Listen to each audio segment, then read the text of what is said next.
Hi, in this video, I want to talk about using WeVideo Classroom for alternate uses. We talked a little bit about using the classes area for creating classes and assignments for your students and giving feedback. There's actually a place called Projects where you can utilize this to create videos of your own. There are some pluses to making things here, such as the ability to export a video directly to Play Pause It. So you might consider this a place to actually create tutorials. One plus about WeVideo as your video creating tool is the ability to really make the video a little bit more advanced. The ability to edit the video after you've created it. If you create one and there's a mistake, you can cut it out very easily in WeVideo. So I would go to the WeVideo classroom area and then click on projects. And this is where I can create a new project. It gives me the project editing area, very much like the students, except on mine, I see an export button instead of turn in like they would see in the classroom area. One other thing I want to mention is if you wanted to work on a video together with someone else, you could click on the plus sign here and then give them this link so that they could collaborate on the video with you. So maybe you want to work on a tutorial with someone. The possibilities are endless. So here I would add media. So if I have something on my computer I want to upload, like pictures, something in Google Drive, or even use some of the stock media that comes with WeVideo, I would definitely be able to do that. I can add text, which would be titles. And then here's where I could record if I wanted to use this as a tutorial area. And then I could click on video and then choose my module, the mode, excuse me, that I want to use it in. Or I could do the voiceover, and this could just be, if I wanted to create a podcast, for example. So I'm just going to click on add media, some stock media. Maybe I want to make a video about I'm doing a digital wellness thing right now.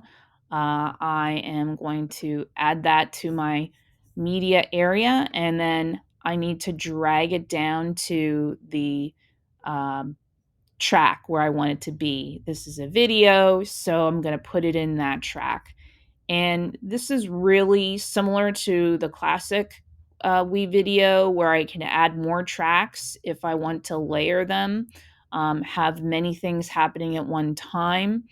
I can record right now. I'm going to record my screen. I got a pop up earlier to give permission to Chrome to use my microphone. I'm going to do that. And then I am going to record the window, but I'm going to change over to this digital wellness thing. Okay, there. So I'm talking about this digital wellness quest. Maybe I want to talk about the activity. Maybe I want to click on links. So it goes into another tab. This is all being recorded. Okay, I have my annotation tools down here, the ability to pause the video, to write on the video, that kind of stuff.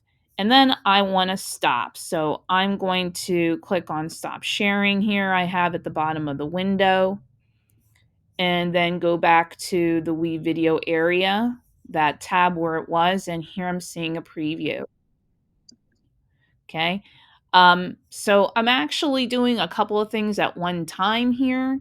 I'm recording with the WeVideo Chrome extension, so it may not be the best video. Um, but for the demonstration purpose, I want to just try that for you.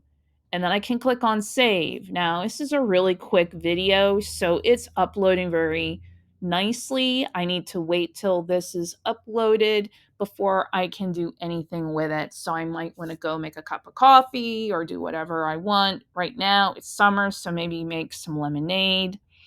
Um, This is very much like the WeVideo, classic WeVideo, but I do like how this is simplified.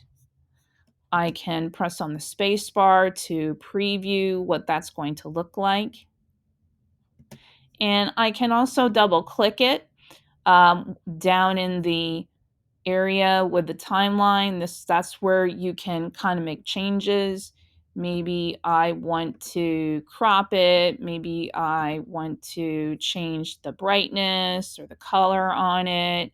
Maybe I want to make it, go a little bit slower, kind of like slow-mo.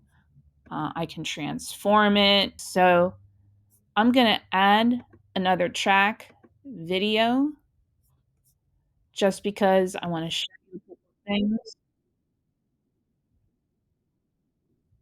Okay, maybe I want to add some music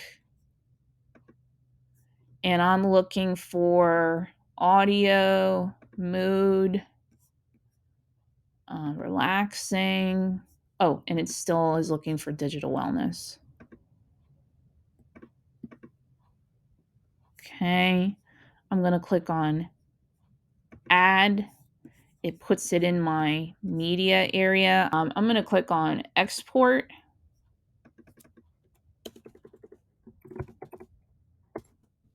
I'm going to export it out as video. I could make it a podcast if I only wanted the audio or an animated GIF, but it needs to be less than 45 seconds long if I want it to be that way. I can change it to HD. I could change the frame rate if I want to. I'm going to keep it there and visual quality on normal and click on export.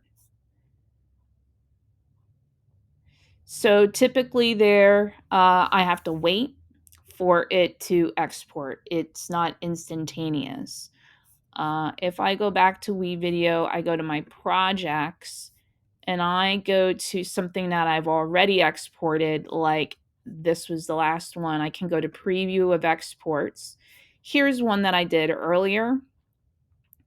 I can see the details. I can add some information there. I can click on subtitles, and this is where I can auto generate them. So it is generating what is being said in the video. So I don't have to keep it open. Okay. Click on done. I could download it from here as an MP4. But I could also share, and this is key where I can keep it public and give the URL out to somebody. I could send the link to Google Drive, YouTube, or I could send it right to Play Pause It, and it opens it up in the Play Pause It editing window, which is really fabulous. So lots of stuff you could do here in the projects area in the WeVideo classroom.